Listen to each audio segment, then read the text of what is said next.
നമസ്കാരം. ഇറാനുമായിട്ടുള്ള സമാധാന കരാർ പൂർത്തിയായെന്ന പ്രഖ്യാപനവുമായി US. President Donald Trump Hormuz കടലിടുക്ക് വീണ്ടും തുറക്കുമെന്നും അമേരിക്കൻ നാവികസേനയുടെ ഉപരോധം ഉടനടി പിൻവലിക്കുമെന്നും അദ്ദേഹം പ്രഖ്യാപിച്ചു. വരുന്ന വെള്ളിയാഴ്ച സ്വിറ്റ്സർലൻഡിൽ വെച്ച് സമാധാന കരാറിൻ്റെ ഔദ്യോഗിക ഒപ്പുവെക്കൽ ചടങ്ങ് നടക്കും. ട്രൂത്ത് സോഷ്യലിലൂടെയാണ് ട്രംപിൻ്റെ പ്രഖ്യാപനം. ഇസ്ലാമിക് റിപ്പബ്ലിക് ഓഫ് ഇറാനുമായിട്ടുള്ള കരാർ ഇപ്പോൾ പൂർത്തിയായിരിക്കുന്നു. എല്ലാവർക്കും അഭിനന്ദനങ്ങളെന്ന് ട്രംപ് തൻ്റെ പോസ്റ്റിൽ വ്യക്തമാക്കി. ഹോർമുസ് കടലിടുക്ക് യാത്രാ നികുതിയില്ലാതെ തുറന്നു നൽകാൻ ഞാൻ ഇതിനാൽ പൂർണ്ണമായ അധികാരം നൽകുന്നു. അതോടൊപ്പം തന്നെ യുണൈറ്റഡ് സ്റ്റേറ്റ്സ് നാവികസേന ഏർപ്പെടുത്തിയിരിക്കുന്ന ഉപരോധം ഉടനടി നീക്കം ചെയ്യാനും ഞാൻ അനുമതി നൽകുന്നു.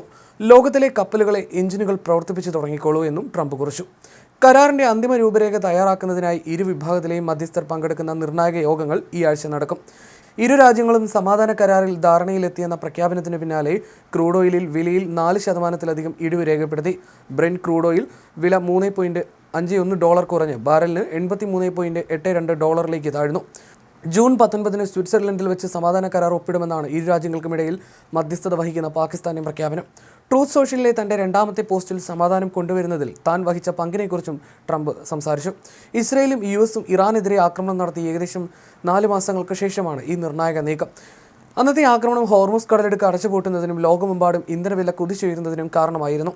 യഥാർത്ഥ സമാധാനം കൈവരിക്കാൻ സഹായിക്കാൻ കഴിയുന്ന ഒരു പ്രസിഡന്റിനെ ഈ മേഖലയിലെ നേതാക്കൾ ആദ്യമായി കണ്ടെത്തിയിരിക്കുന്നുവെന്ന് ട്രംപ് തൻ്റെ പോസ്റ്റിൽ വ്യക്തമാക്കി. ട്രംപിൻ്റെ 80ാം ജന്മദിനാഘോഷം നടക്കുന്ന അതേ ദിവസമാണ് ഈ നിർണായക പ്രഖ്യാപനവും വന്നിരിക്കുന്നത്. അമേരിക്കയും ഇറാനും തമ്മിൽ കരാറിലെത്തിയെന്ന വാർത്ത പാകിസ്ഥാൻ പ്രധാനമന്ത്രി ഷെഹബാസ് ഷെരീഫും പങ്കുവച്ചു. ഔദ്യോഗിക ഒപ്പിടൽ ചടങ്ങ് ജൂൺ 19 വെള്ളിയാഴ്ച സ്വിറ്റ്സർലൻഡിൽ വെച്ച് നടക്കുമെന്ന് ഷെരീഫ് തൻ്റെ എക്സ് പോസ്റ്റിൽ കുറിച്ചു. ഈ ആഴ്ചയുടെ തുടക്കത്തിൽ തന്നെ ട്രംപ് ഇവിടെ ഉണ്ടാകും. സ്വിറ്റ്സർലൻഡിനോട് അതിർത്തി പങ്കിടുന്ന ജനീവ തടാകത്തിൻ്റെ തീരത്തുള്ള ഫ്രാൻസിലെ എവിയനിലെ ബൈൻസിൽ നടക്കുന്ന G7 ഉച്ചകോടിയിൽ പങ്കെടുക്കാൻ തിങ്കളാഴ്ച രാത്രി പ്രസിഡന്റ് വിമാനമാർഗം യാത്ര തിരിക്കും. കരാറിൽ ട്രംപ് ഡിജിറ്റലായി ഒപ്പുവെക്കുമെന്നോ അല്ലെങ്കിൽ വൈസ് പ്രസിഡന്റ് JD വാൻസ് ഒപ്പുവെക്കുമെന്നോ വാൾ സ്ട്രീറ്റ് ജേണൽ ഞായറാഴ്ച റിപ്പോർട്ട് ചെയ്തിരുന്നു. ഇറാനുമായിട്ടുള്ള കരാർ കടലിടുക്കിനെ ടോളില്ലാത്ത ഇടമാക്കുമെന്നും അന്തിമ ആണവ കരാറിലെത്തുന്നതിനുള്ള ചർച്ചകൾ വെള്ളിയാഴ്ച സ്വിറ്റ്സർലൻഡിൽ ആരംഭിക്കുമെന്നും ഞായറാഴ്ച ന്യൂയോർക്ക് ടൈംസിന് നൽകിയ അഭിമുഖത്തിൽ ട്രംപ് വ്യക്തമാക്കിയിരുന്നു.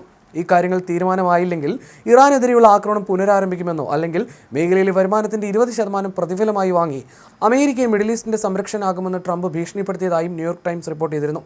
ഈ അഭിമുഖത്തിൽ ഇസ്രായേൽ പ്രധാനമന്ത്രി ബെഞ്ചമിൻ നെതന്യാഹുവിനെ ട്രംപ് പരസ്യമായി വിമർശിക്കുകയും ചെയ്തിരുന്നു.